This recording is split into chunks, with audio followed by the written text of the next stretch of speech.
can't breathe in this motherfucker. You know what I'm saying? Like, I'm suffocating. I need this off of me. Hey everyone, it's Shakira. Welcome back to Glow Beauty Wellness here on YouTube. And in today's video, I want to talk about this hot mess of a situation, entanglement. But I want to come at this, I want to talk about this so that it's like a teaching lesson and not necessarily gossip. Because one thing that we should all know, and for a side note, you might hear my children gaming in the background, even though it's 1:38 in the morning. Do not judge me as a parent.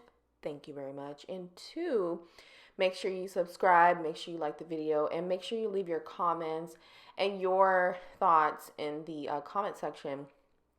And make sure you share the video. And I think that's all. Yeah, so moving on. The first thing I want to say is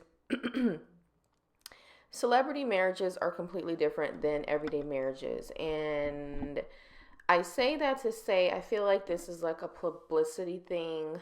I've taken my time to digest the whole situation and watch a couple of videos about this because honestly, I've been like joking about this in my Instagram stories. Make sure you follow me on Instagram. Be my friend on Instagram because I'm always cutting up in my stories and just like making light of everything.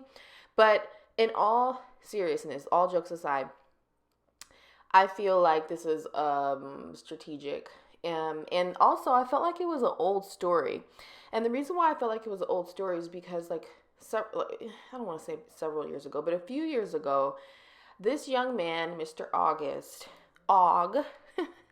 put out a song or something where he was subliminally like saying stuff about her, using her middle name and so on and so forth. And so there was speculation. And so now he's coming out talking about it. And he has an album that is either coming out or came out. And I'm not judging anybody. Honestly, I don't care what people do. But everybody's talking about it and everybody has something to say about how these people live their lives. And what I will say, when it comes to being married, marriage is not easy, number one. It takes work every single day. It is something that you can escape, but if you try to escape your marriage, like it's like a lifelong project.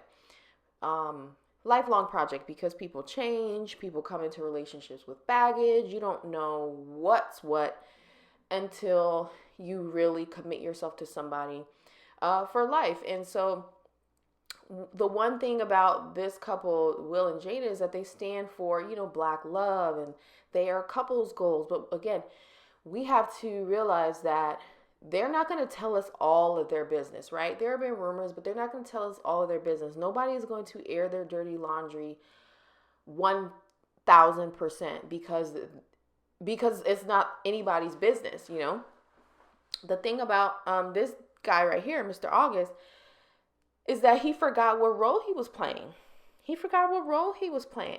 And, that's why when you get involved with somebody that's married, you have to stay in your lane, okay?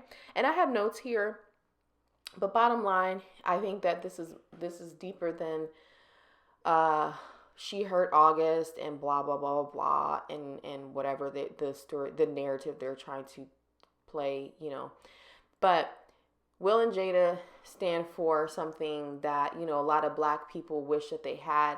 And, whatever weird stuff is going on, because marriage can get really weird. The longer that you're married, it can get really weird. And if you've never been married, you don't know. And if you've been married, it could get weird.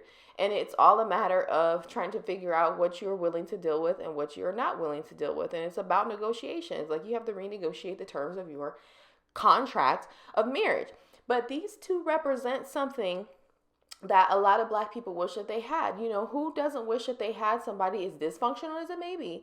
Somebody that accepts them for who they are, that's not going to leave them. They may have their side pieces. They may have this and they may have that. But they're not going anywhere. And I think I saw or heard in an interview Will say that he would love her through anything. And I guess at one point he was like, nah, everybody reaches their breaking point in marriage and everybody's different. But these two represent something very important. I want you all to understand, like, if you're looking at this on a superficial level or like a dumbed down level. And what I mean by that is like the surface, the superficial. Oh, she went and got with this young boy and da da da and whoop de woo and all this and that. These two are not gonna divorce, because divorce at this point would be stupid if they just renegotiate what they have going on. Because hear me, they have an empire. This is a couple that is going to affect generations upon generations upon generations. And I will tell you that people that have been married for long periods of time and become widows because their spouse dies and they have amassed a lot of money, they go through stuff.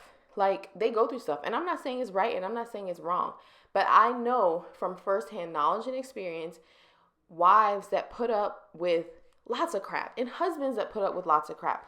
Infidelity, homosexuality, down low, all types of stuff, drug addictions, all types of stuff. And they don't leave, because the thing about marriage is this is about their legacy, right?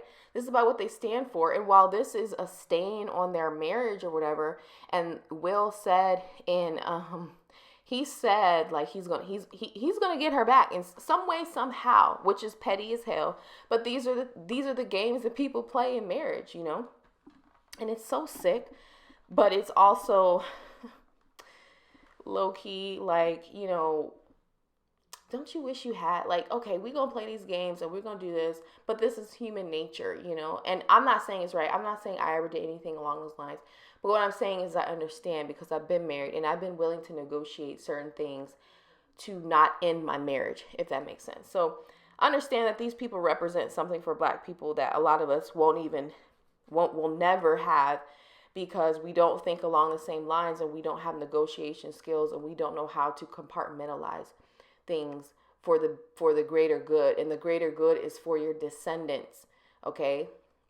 That's what it is. So anyway, moving on. Married people are different. Let's talk about the codependency.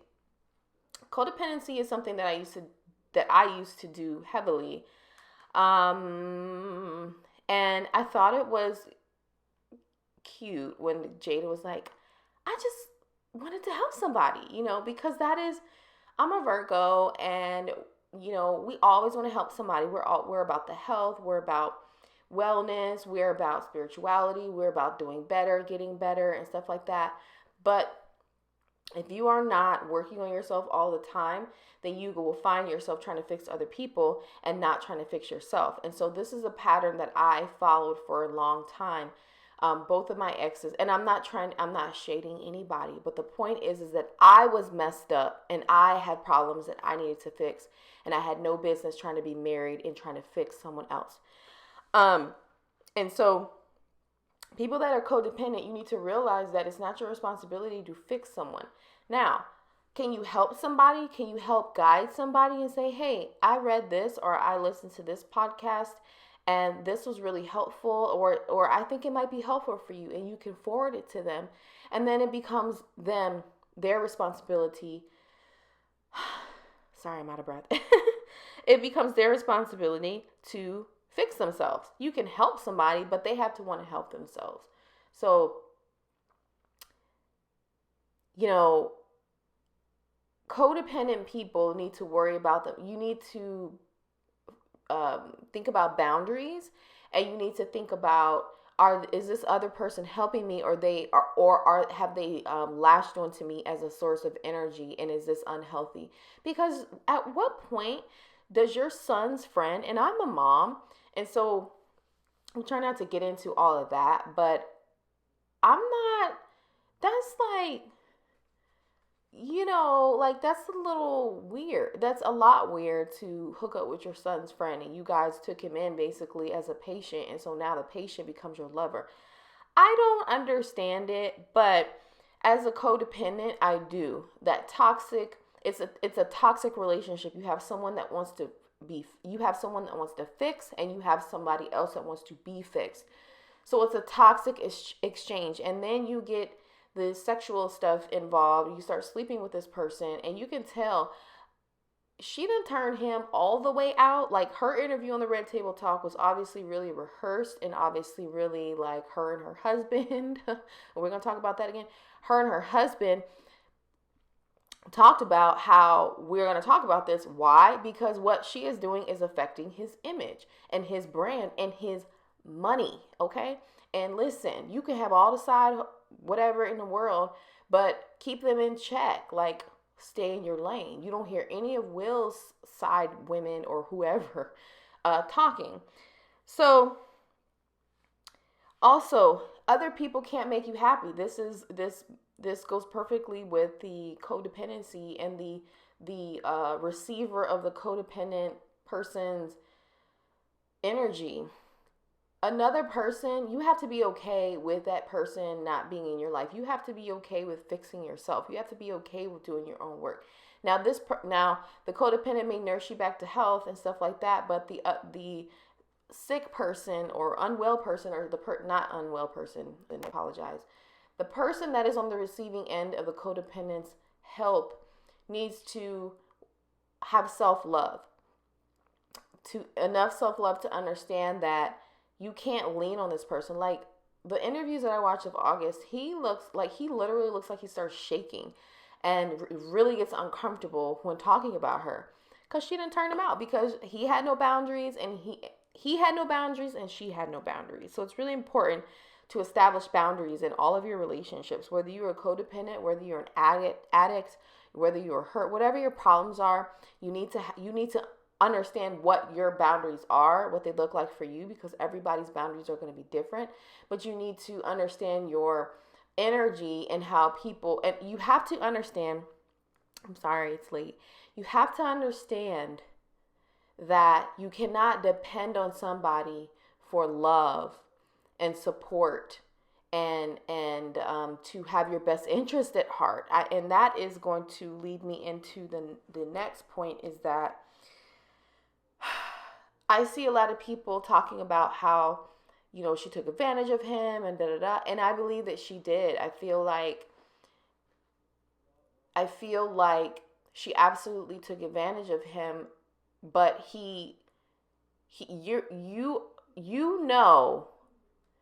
okay. This is my opinion. They took advantage of one another. But we are demonizing her, or some people are demonizing her, and it's neither right nor wrong. This is about opinions. Who cares? We don't even freaking know these people. Who cares? But we can apply this to everyday life. That's why I'm talking about it.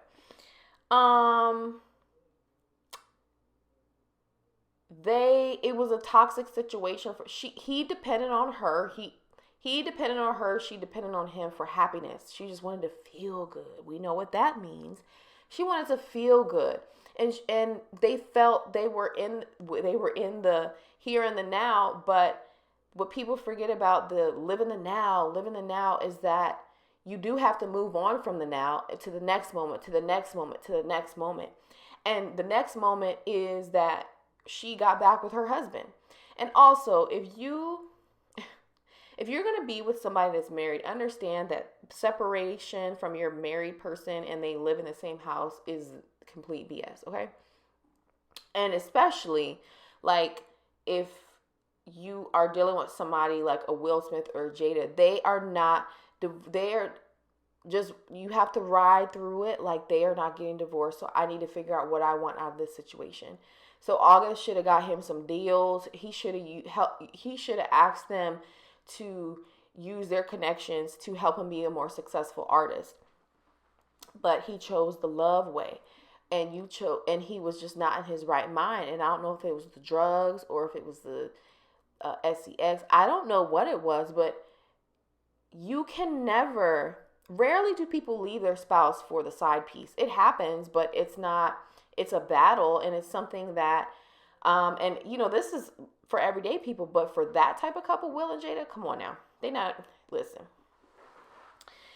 So you got to do better. You have to think. August is not a victim, but he is a victim in some ways. And here's why, like, I'm a mother to some sons, right? And when my sons have friends over, I operate a certain way. I don't even want anybody looking. I don't want anything funny I don't want any accusations. I don't want any of that. So I'm not taking anybody's kid to nurse them back to health or nothing like that. Unless, I guess, I guess I won't say I would never do that, but I don't see myself doing that, and putting myself in a position like that, because at the end of the day, whether he was 20, I don't know his exact age, 22 or something, I don't know. She was in her 40s, he was in his 20s. Legally, he's an adult, but based on the little that I know about him, he has had mental health struggles. He has had issues, substance abuse. He has been sexually abused. This is a person that's going to require. I could imagine him being very clingy, needy, and a lot of work to deal with because of his issues. And then here comes Jada, who has all these resources and all this esteem and all of this power, and to help him. And she's just on a different level. He may be a celebrity, but, or, like, I don't know what list, C list, D, I don't freaking know. But Will and Jada, even though she may not have ever hasn't worked in a long time, her husband is one of the biggest superstars in the world. And then just what they stand for as a family, he just lost his, he lost his way, or he never found a way. And so what I'm trying to say is a 20-something-year-old boy who has been through a lot of stuff is probably mentally, energetically a 16-year-old boy, not able to emotionally handle things, which is why he's out here like talking and doing stuff, because he's not emotionally intelligent, and he doesn't know where he doesn't understand that you have your role to play, and you violated it publicly. So what else? So let's talk quickly about the gaslighting that I saw on the Red Table Talk. So obviously I think that whole thing was about Will wanting to smooth things over for his brand, and I feel like I saw a lot of hurt in his face, but again, it could all be an act, because these are actors. And they may be low-key trying to help him. We have to think about this from different angles so that we don't get tricked, and so our energy doesn't get taken away worrying about celebrities that we'll never meet, that have massive empires, and that are actors at the end of the day. Understand that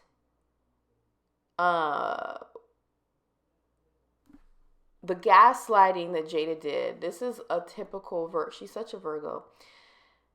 Oh, it was an entanglement. Basically devaluing the relationship. It was an entanglement. Low key, it was a thing, but it wasn't a thing. And so then her husband had to say, basically say what it is, And that's upsetting. Like, if you've ever been in a situation like that where you feel like you have something and then somebody devalues it, it's like,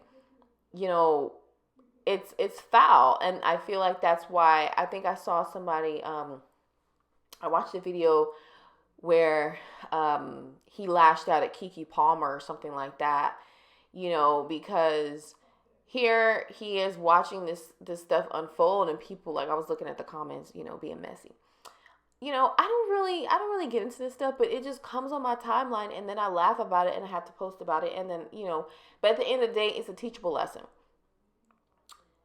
Understand that I just feel like this is all a show, obviously, and you just have to take from it that, the lessons, the codependency, the gaslighting, the devaluing of the relationship, the hurt that people go through, and how we set ourselves up. And so I'm going to end it on this. I actually just reshared this on my Instagram.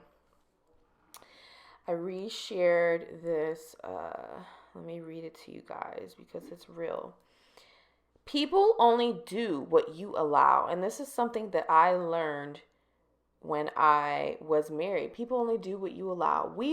People in general love to be victims. We love to talk about what such and such did to me, what such and such, and this and that and the third. And I get it. I understand. I have been hurt. I have been abused. I have abused in retaliation. I have been treated, I have gone through a whole lot, but it is up to me to decide what I'm going to deal with. And so this young man, who's probably like not that much older than me or younger than me, whatever, you have to understand that it's on you. And so lashing out, making songs about this woman is married. Again, this all circles back to knowing your role. Stay in your lane, whether you are a man or a woman. Stop believing the lies that a married person tells you about their relationship. Oh, she in the other room and we ain't had sex in here. Okay, sir. Okay, so what you have to understand, you have to know what you want out of the situation. Okay, because they're probably not going to leave their spouse.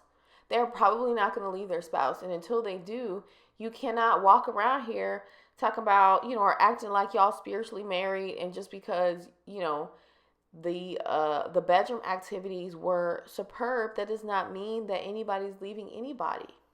People stay in bad marriages all the time for years and years. They die unhappily married for many reasons. But from what I can see, the Smiths, this is about a brand. This is about legacy. And Og, I'm sorry you lost in this because you're not understanding that what happens to you is what you allow to happen to you is your fault. So, teachable lessons. What are the takeaways? Number one, I know they have become memed. They are the jokes of the internet. They are the jokes, but they're winning because they have more publicity now. I heard that the Red Table Talk was like the most viewed of like 1 million views in a day. I don't know. I'm sorry, 11 million views, something like that. So there's more publicity for her platform and what she's trying to do, more for Will because he is supporting his wife. Now they really look like that strong black love, going through everything together, bad marriage for life, quote unquote. So they look good together. Like, is this only going to be good for them? And then, codependent people, fix your codependency, figure it out. Get some books about codependency. I think that I've talked about a book that I used. But on YouTube, all you got to do is Google codependent. I will link some channels that I find really helpful in terms of codependency. But now, my awareness is so on point. I no longer try to fix people. I will offer my help in whatever ways, but I don't stay in situations that are unhealthy for me, no matter how good I feel around the person when we're not getting real deep, because relationships can be cool and you can have fun when it's surface level. But when you start unpacking your baggage, like your life baggage, your childhood stuff, it gets uncomfortable. And some people don't want to deal with that. I've experienced this several times. So the codependent person has to really focus on themselves and be aware that we are not here to fix people. We can help, we can be of assistance, but we all have to do our own work. What else? Stay in your lane, side pieces. If you are a side piece, stay in your lane. If this person is married and they're a celebrity or whoever, listen, it don't matter if he's a Will Smith or Ray from IT department, and he's been married for 15 years, and he claims to be in love with you and has a spiritual connection. Listen, he's not leaving his wife for you right now. It doesn't matter how good the SCX is. It doesn't matter. You know, be smart. If you're going to be with somebody that is married, be smart. Don't be getting your heart all involved. Doesn't matter if they separate. It doesn't matter what they say. It doesn't matter what they say. I'm going to say this one more time. It doesn't matter what they say. Okay? What else? Other people cannot make you happy. And I think that's it. So that's my 2 cents. I hope this was a teachable moment and less gossipy. Remember that these are celebrities and millionaires and whatever multimillionaires are way different than, you know, us in terms of why they do what they do. Y'all remember Wendy Williams? She was getting ready. Let me tell you something. A bad marriage will have you on the verge of death trying to save your image. Okay? You don't want no parts of that. Listen. And I'm not saying that's how it's supposed to be, because it's not cool to have your husband having an affair, getting the girl pregnant, and then your wife is riding for you day in and day out, passing out. Like, you can, like, listen, I've been through it. So I know how it feels to be trying to save your marriage, you know, and you lose your health, you lose your damn mind. If you are not the married person, save yourself and get out of the situation, or get whatever it is that will help you further your career or your life, whatever, instead of thinking that something about you is going to make them leave their spouse. However toxic it is, it doesn't matter. People get comfortable in their toxicity, and they also have a plan that you may or may not know about. So I think that's all I have to say about this situation. Be smart, love yourself, pour into yourself every single day, and don't let people treat you like you are less than. Love yourself and teach people how to treat you. Thank you so much for listening, and I'll see you in the next video. Bye.